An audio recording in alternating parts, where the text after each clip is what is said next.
Chapter 21. Octavia was fraught with worry. She paced nervously through Bonbon's living room, leaving a pattern in the carpet wherever she stepped. The shop owner had graciously allowed her and Vinyl to stay for as long as they needed, saying the look on Octavia's face was all the convincing she needed. The worry in Bonbon's eyes had made her tear up a little. Seeing her mother again had brought back a lot of things she had tried very hard to bury, including a sense of isolation. Being reminded that she had loyal friends was exactly what she needed. Vinyl stood nearby, watching her with pained eyes. It was plain to see the DJ wasn't sure how to help her. In the minutes following their quick abandonment of the campus, Vinyl had thrown out every possible solution she could think of, hoping one would stick. "We flee the city," she said firmly. "You know we can't," said Octavia. "We change our units to external and do them remotely." "Your computer is still in our room." "We fake our deaths?" "That won't solve anything." As the hours passed, they found themselves curled up on one of the couches, despair and anxiety painting pictures in their minds. Vinyl saw Octavia being dragged away by her mother to some far-off estate, plunged into loneliness and isolation once more. Imagining her sweet, creative, witty lover being locked away again was enough to make Vinyl shake with impotent rage.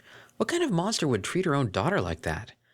Octavia saw a cold, impersonal psychologist telling her she didn't love Vinyl, and explaining why in perfectly enunciated monotone as her mother nodded in approval.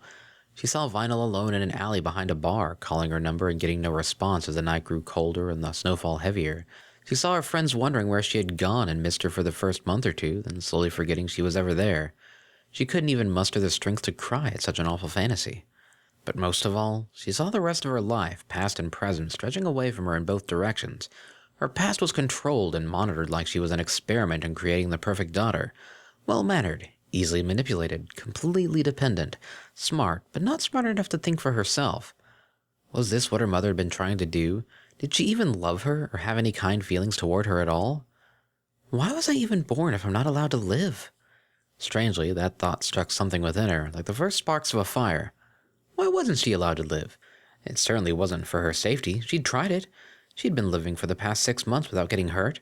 She'd tasted life, love, and friendship without any horrible repercussions. But the part of life that tasted the sweetest was independence. She'd experienced those things of her own accord, in her own way. The flames inside her strengthened, growing in tandem with her realizations. Now that she'd tasted life, she couldn't go back. Her life before university was like drowning, and every month she'd spent with Vinyl had been a gulp of air to her lungs, letting her think clearly. Her fire raged now, completely out of control and loving it. Octavia knew what she had to do now. It was the only way. "Vinyl," she said loudly, "I'm going to talk to my mother, alone." Her love, so sweet and supportive and kind, looked at her with wide eyes. "What? That's the worst idea yet." A third worried voice came from the door leading downstairs. "What idea?" asked Bonbon. Octavia motioned for Vinyl to not reply, but it was too late. "Octavia wants to go see her mother, after all the trouble we've been going through to hide from her." Bonbon bit her lip anxiously. "I really don't think that's a good idea." "You see?" Vinyl flailed her hoof at the cream mare to illustrate her point. "I think she should do it," Lyra said quietly, stepping into the room. They both smelled of sugar and candy. Octavia nodded her head to show her thanks. "Her mother is the source of literally all your problems. The sooner you deal with her, the sooner you two can go back to normal." "She'll drag you away from here," Vinyl said desperately. Octavia shook her head. "Only if I let her, and I really don't plan on doing that." "I'll come with you then. I'll fight her." "Now that won't solve anything." Octavia reached out and touched Vinyl's cheek softly. "I love you, but I must speak with her alone. You've helped me so much, in more ways than you can imagine. Without you, I could never do this, so please, just trust me." Her words were so heartfelt that Vinyl felt her eyes burn. "I love you too, Philly. This is still a terrible idea, but I love you anyway," she said hoarsely. Lyra cleared her throat. "I might know something that could help you understand, Vinyl." Her ears pricking up, Bonbon opened her mouth as if to object, but closed it at a glance from Lyra. "A few months ago, when I started uni, I was a complete jerk.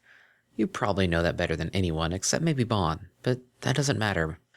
I was mean to the people around me for no reason other than to entertain my awful sense of humor. In short, I was bad. I slowly drove away any pony who tried to be my friend, and worst of all, I didn't even know why I did it. Fortunately for me, Bonbon never learned to stay away from bad ponies." Bonbon scoffed but smiled as Lyra continued. "She helped me become strong enough to accept that I was horrible, and then she helped me change. I don't know whether it's obvious on the outside, but I'm not the same pony I was back at the start of the year, and I'm guessing Octavia isn't either." Vinyl was staring at her lover, seeing the truth in her former enemy's words. Yeah, she is, but she isn't. Exactly, Lyra nodded. I don't know the full story between you two, and honestly, it seems like you both just pop up randomly in our lives, but I'd wager you helped her become who she is now. What you've got to do now is trust that she's strong enough to handle this, just like Bond trusts me not to relapse into assholery again. I do trust her, began Vinyl before quickly turning to Octavia. I do trust you. I know you can talk your mother down. What I don't trust is myself. She stepped closer. You may have noticed I'm a little bit protective of you. Really? Octavia whispered through a smirk. Yeah, I also may have had several fantasies where I beat the crap out of your mother. Ah, so you want to be the one to meet her? Well, no, I'd rather never ever meet her at all. Damn it. I don't even know what I want. She stamped a hoof in frustration. I just don't want you to get hurt. I know that contradicts what I said about knowing you can beat her, but... Octavia shut her up with a quick kiss. I know what you mean, but I have to do this. Just tell me one thing, Vinyl said quietly, somewhat subdued by the comforting peck. Why is she such a bitch? The others looked at her expectantly and she sighed. I suppose I should share what I know. She began to pace around the living room, attempting to jog her memory. I've managed to glean a few things from gossiping maids and the other working folk. Hey, she said as Lyra and Bonbon exchanged looks. It's not like it was my choice to hire them. We didn't say anything, muttered Lyra as Bonbon simultaneously said, We understand. Anyway, Octavia chewed her lip, thinking, I was just a filly at the time, but I remember overhearing a conversation between two aides. Octavia snuck down the hall, the soft carpet muffling her steps. She hated having lessons this early in the morning. She wanted to go outside and watch the Pegasus groundkeepers keep the clouds away. It simply wasn't fair. She reached an open doorway and peeked inside. If a maid caught her hiding from the tutor, she'd tell her mother immediately. None of them could be trusted. She knew this from experience. There were a couple of stallions in a small tea room chatting idly. She recognized them as the new replacement aides. The last couple had been sent away for giving bad advice or something. Octavia kept herself still as she listened in. Strangest job offer I've ever had, to be sure, chuckled one of them. But when she comes knocking, you don't refuse. Tell me about it, replied the second, sounding much less relaxed than his colleague. I researched her work before accepting the job, you know. She's as cold as ice. Apparently she used to be as starry-eyed as that filly of hers. Wanted to be an actress or artist, I don't know. Something fancy. But something happened, and suddenly she's in business, making powerful friends and carving through competitors with insane determination. Damn, what happened? Beats me. Whatever it was, it messed her up bad. He took a shaky sip from his cup. Vinyl whistled. Sounds like someone's got issues. Lyra and Bonbon politely kept their mouths closed. Octavia gave a tired smile. None of this is new, though. I don't think it will help us. Well, maybe it will, Vinyl said, scratching her chin thoughtfully. She's used to being in control, right? I mean, from what I've seen of her, that's pretty much her entire personality. And she didn't tell you about her past herself, did she? Octavia shook her head. Then she wouldn't expect you to know any painful little details. Maybe you could remind her of a time when she wasn't in control. It might put her on the defensive. Octavia opened her mouth to object, then closed it again a moment later. That's a really good idea, love. She seemed a little surprised, making Vinyl turn red. I got the idea for some advice Syke gave me ages ago. Back when we were arguing, he told me you were a little sensitive about your mane, and if I wanted to get to you, I should try targeting it. And instead, you texted me a compliment. I wondered where that came from. Octavia felt a rush of affection for Vinyl that made her chest ache. She cleared her throat. Well, it seems I won't be facing her unarmed at all. The couple shared a tight smile. Bonbon licked her lips nervously. Not to be a wet blanket, but there's still a matter of your mother paying for your tuition, food, and board, that sort of thing. Oh, she'll cut me off. I don't think there's any way we can avoid it. There's no way I can keep living on campus. Lyra and Bonbon exchanged a series of urgent gestures until Bonbon finally sighed. I'd offer you a place here, but we only have 2 bedrooms. It was clear their host felt a little awkward about it.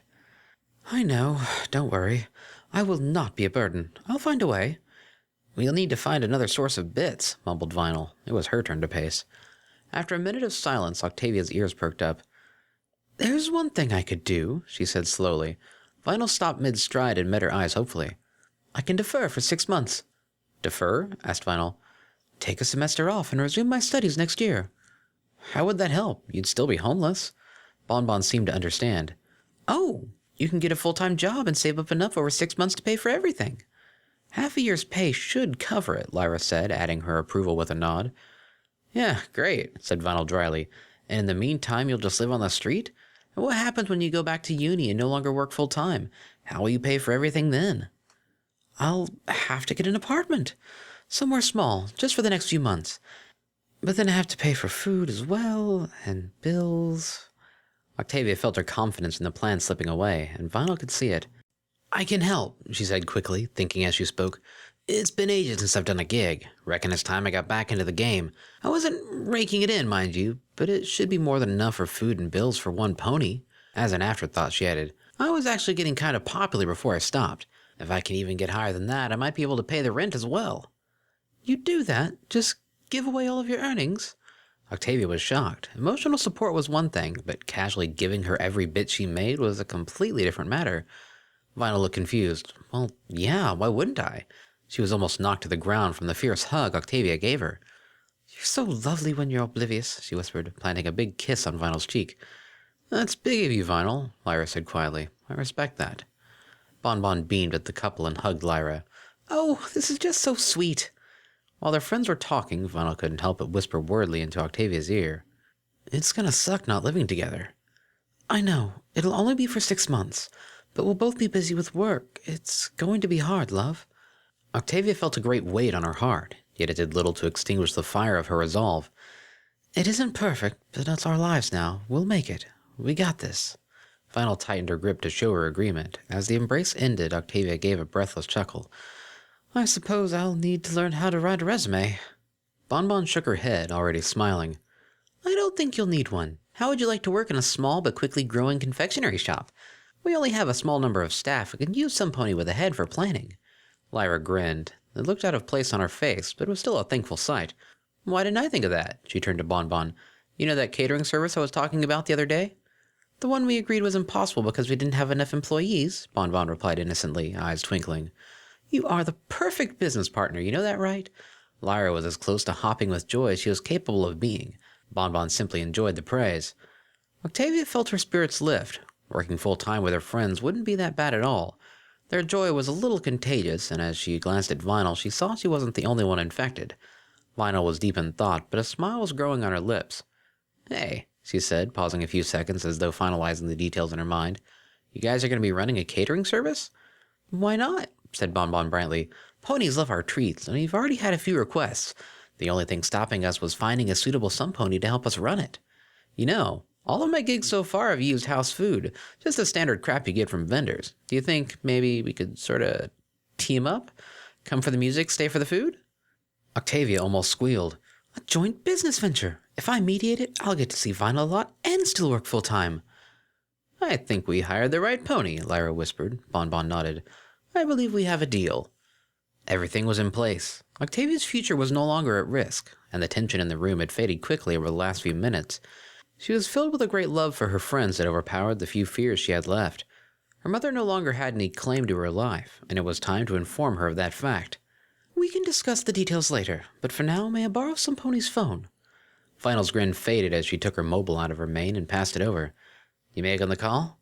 Yes, I think I'll ask her to meet me at Blue's Tavern, neutral ground. She dialed the number, with some difficulty thanks to the phone being designed for unicorns, and took a deep breath.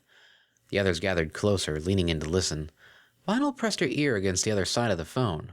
Looking worried, it was an expression that had absolutely no place on such a carefree pony, Octavia thought, and after today she would do her utmost to make sure it never happened again.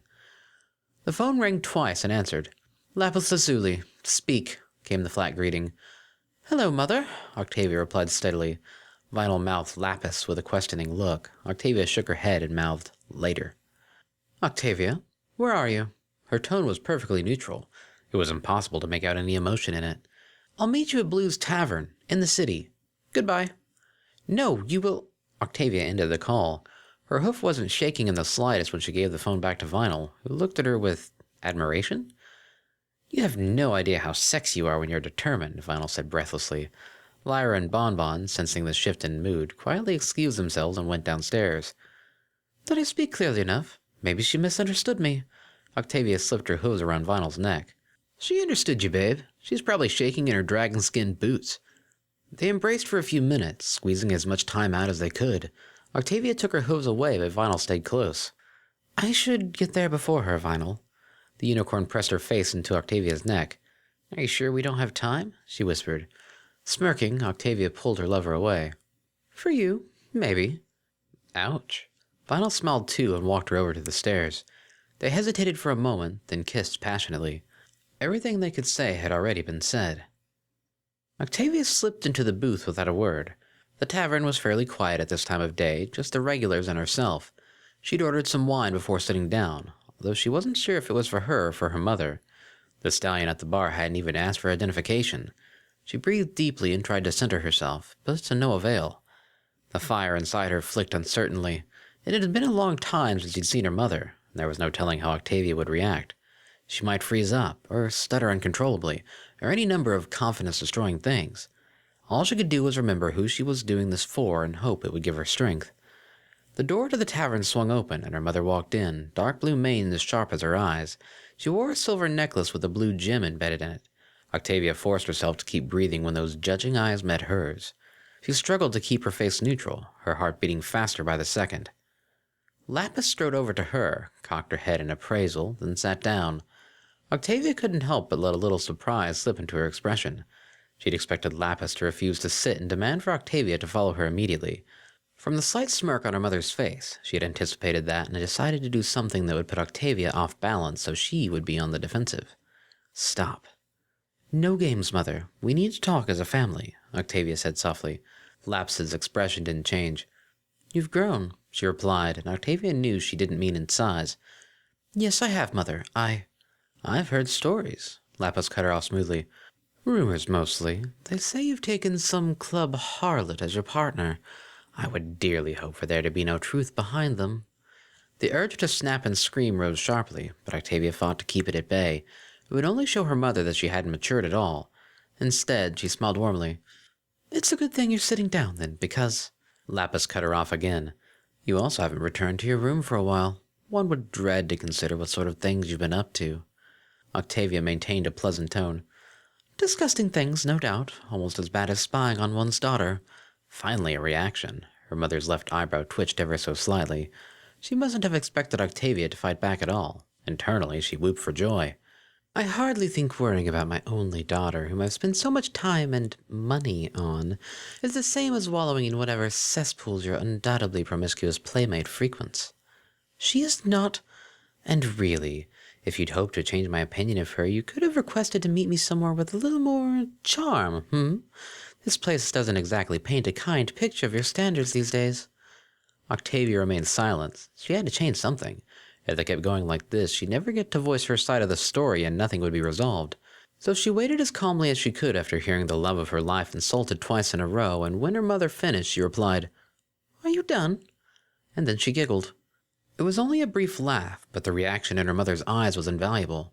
Octavia kept smiling as she continued, Honestly, Mother, interrupting me constantly is very immature. You're embarrassing me. Indeed, Lapis bristled. Then you might understand my displeasure with your decisions. Being embarrassed by your family is profoundly annoying, is it not? What exactly went through your head when you decided to tarnish our reputation? Love, mostly. You can imagine how it might have caught me off guard, having never received it before. Octavia felt electricity crackle between them. There was no turning back now. Love, Lapis spat. She wasn't playing anymore. I've spent the best years of my life raising you with every advantage, giving you every opportunity to succeed. You were supposed to be perfect, able to carry on my legacy. Octavia was quiet for a moment. Is that what you think love is? She asked softly. She felt whatever tenuous connection she still had with her mother snap suddenly, like a broken cello string. I was just a project to you. A successor to be trained, not a daughter to be loved. Daughter, successor, splitting hairs is the lowest form of response, Octavia. Do you see what has happened in your time away from me? You're already forgetting basic discipline and manners. The sooner I take you away from this nonsense, the better. We're leaving tomorrow. Shaking her head sadly, Octavia felt whatever fear she had for her mother slip away. You're delusional. I'm staying here, Mother. Lapis smiled. And how will you be paying for your tuition and lodging? With the full-time job I was hired for half an hour ago. That clearly wasn't the answer she was expecting. And you believe you can manage to study as well as work full-time? She smiled, but it held a hint of worry. No, that would be unfeasible. I'm deferring for a semester to save money. Then I'll switch to part-time when I go back. You believe you've been thorough, do you? Lapis said through gritted teeth. Seeing her words have such an effect wasn't as satisfying as Octavia thought it would be. She felt nothing but sadness for her mother, for whatever had happened to her in the past that drove her to become so obsessed with raising the perfect successor. But it was far, far too late for her. If she hadn't grown to love Octavia over 18 years, she never would. It was harsh, but Octavia refused to fool herself. Where will you stay while saving money? Lapis continued. My Philly friend will be assisting me in paying for an apartment, using the money made from a business partnership with some other friends of ours that I'll be mediating, she replied simply. Lapis Lazuli, scourge of the business world, owner of an iron heart, and undoubtedly the worst mother in existence, looked absolutely lost. Octavia wondered if she had ever experienced defeat before. Such was her expression of disbelief. What happened to you, Lapis? Octavia asked gently. It was time to prove she was mature enough to stand on her own, not by taunting her defeated adversary, but by showing sympathy. I've heard about your past. I know you weren't always as controlling and manipulative. What changed? She leaned across the table, meaning to hold one of her mother's hooves, but the older mare jerked them away, still looking as though there had been some mistake and she hadn't actually lost. Finally, whether it was the last dregs of compassion or something entirely unrelated, Lapis opened up. Perhaps it was the very fact that she had spent so much time grooming Octavia that made her so adept in getting into her mother's head, but her resistance and carefully crafted abrasive personality was fading by the second. I wasn't good enough, she said. For who? For Trottingham Music School. I used to play the cello like you. It wasn't my talent, but I still loved it. I was obsessed with getting into that school. Even after I met your father, it was still my biggest focus. But I was self-taught, and there was no way I could compete against the other applicants. They practically laughed me out of the audition room. Startled at getting some insight into her mother's past, Octavia pressed for more. There are other music schools, brilliant ones. You don't understand. It had to be Trottingham. It was the best of my time. I had idealized every aspect of it in preparation for my imagined acceptance and ascension to my proper place. When they turned me away, I was shattered. And that's what made you... It was the start. I was angry both at myself and the school. Over time, my anger turned to bitterness and grew into an unrelenting desire to take back what should have been mine. None of the other applicants deserved to get in, you see. They had the talent, but not the passion. Not like me. I deserved it more. Laps's tone was almost desperate, as though begging Octavia to see her point of view. She wanted her approval. It was slightly dizzying. What happened after? Octavia asked, though she already had a few ideas. Your father left me before I knew I was pregnant. He said he would come back if I ever moved on from my failure. It's been a long time. She paused, staring at the table. I resolved to raise you alone and make sure you never encountered the same problems I did. You just wanted to live through me? That's the reason for all the discipline and isolation? What was with that legacy nonsense then? Lapis cracked a weary smile. Heir to my legacy sounds a tad more respectable than vessel for reliving my past, don't you think? You're unbelievable. Do you even hear what you're saying? Octavia couldn't help letting her calm appearance slip away. I knew you were a terrible mother, but this is just monstrous. Your choice of adjective matters very little. You've gotten me to speak of things I haven't talked about in decades. Like it or not, you're following in my footsteps. It was surprising how much that thought disgusted Octavia. This is a confession from the guilty, Lapis, not an interrogation. Guilty? Guilty of giving you the best education available? Guilty of letting you develop your musical skills and hone them to perfection? Oh, I'm sure it was awful for you. Lapis chuckled darkly. You're just like those other applicants, you know, tearing everything away just before I achieved my dream. Guilty of keeping me isolated from other ponies my age. Guilty of stripping away whatever privacy I had left through psychologists. Guilty of possessing a self-victimization complex so huge it dwarfs even the self-esteem issues you gave me. You're rotten to the core, well and truly. I am ashamed to be your daughter. Lapis stood abruptly, bumping the table. Shame? What could you possibly know about shame, running away with some harlot? She's 1,000 times purer than you. She's in university on a music scholarship much like the one you weren't accepted for. She failed every class except music in high school and dropped out a year early. Do you want to know why she succeeded where you failed? Because she kept trying. She didn't give up, she didn't go home, and she so certainly didn't have a child and spend 18 years brooding over her failure so she could live through someone else's achievement. Octavia was panting a little bit by the end, but she still kept her tone even and resisted the urge to shout. They stared at each other for a long, tense moment, both finally having said everything they wanted to say. Octavia no longer felt any pity for her mother. If she was so determined to be an awful pony that she gave up most of her life for it, then nothing Octavia said now would change her. Lapis turned to leave. "You have everything you want. Remember who gave it to you," she said pertly. "I will," replied Octavia. "Her name is Final Scratch." Her mother stiffened and kept walking. In the silence that followed the tavern door slamming shut, Octavia realized a few of the other patrons were looking at her. One by one, they raised their mugs. The bartender nervously approached with the glass of wine she'd ordered and placed it in front of her. "I would have brought it to you sooner, madame, but you seem to be, busy." Octavia took the glass and raised it toward the onlookers and the bartender before taking a small sip. "This is the finest wine I've ever tasted," she told him honestly. Vinyl was close to pacing a trench in the living room. 1,000 anxious thoughts rushed through her head, each vying for attention. Lyra and Bonbon had tried distracting her with mindless chatter for a little while, but they had to get back to work. She'd been chewing her lip so hard it bled a little. At first she compared it with being nervous before exams, but then the exams didn't try and take away the one pony she loved more than any other. She said she wanted to handle this on her own, but what if that was just code for hide in the rafters with a fire extinguisher and sweep in at the last moment to rescue me? It was absurd. It was exactly the sort of thing Octavia would expect her to do. Was she letting her down by doing what she was told for once? Vinyl groaned and headed towards the stairs, but stopped herself before reaching them. She had attempted to leave a few times now, but every time she almost succeeded, she remembered Octavia's soft request. "Please, just trust me." "You're killing me, babe," Vinyl whispered hoarsely. She cast her mind back to happier times, when they were both stumbling through the first stages of their relationship, when there was no threat to their happiness, when all they did every day was cuddle and talk about everything they could think of, but every memory only reinforced the awareness that Octavia wasn't with her right now. The door to the stairs opened, and Vinyl nearly tripped over in her haste to turn around. Lyra winced at the sight. "Sorry to get your hopes up. How are you doing?" "How do you think?" Vinyl growled, untangling her limbs and standing up straight again. "Worrying about her won't change anything, so why worry?" Lyra slipped into the open kitchen and got a glass of water. "You don't seem to understand this love thing very well." Chuckling, Lyra returned to the living room. "I understand it well enough. It's only worth worrying about something if the outcome is uncertain." Vinyl slumped on the couch. "Got the inside scoop, do you?" "Come on, Vinyl. You saw the change in Octavia's demeanor. She could glance at an avalanche and send it tumbling sheepishly back up the mountain."